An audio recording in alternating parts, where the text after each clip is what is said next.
I was born here in Oxford. I had a very troubled childhood. I first took drugs at the age of 11. By 14, I became a drug dealer, selling weed. By 16, I was selling cocaine, and not long after that, I became addicted. My life was very chaotic and involved violence and crime. I suffered from depression from a young age. I was suicidal many times and made a few attempts. I felt lost, unwanted, and completely alone. For over 20 years, I tried to fill this void inside me with drugs and alcohol. But by 2024, I was in the darkest place I'd ever been. I'd lost everything, my friends, my family, and I genuinely believed that the only way out was to die. Then I ended up in rehab in August 2024.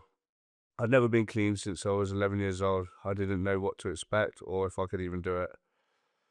That's also when I met the guys from the jungle. I'd walked past that place so many times in Oxford and even smoked crack and sold drugs outside their back doors numerous times, but I'd never been inside. When I finally walked in, I instantly felt welcomed, not judged, understood, safe, and that mattered to me deeply because trust has always been hard. After a short time, they felt like family. Alongside my auntie and a couple of close friends, they helped save my life. I believe Jesus sent them to me in my darkest hour. Around that time, I began exploring faith and thinking about baptism. My grandfather was a vicar, but I'd never really engaged with faith.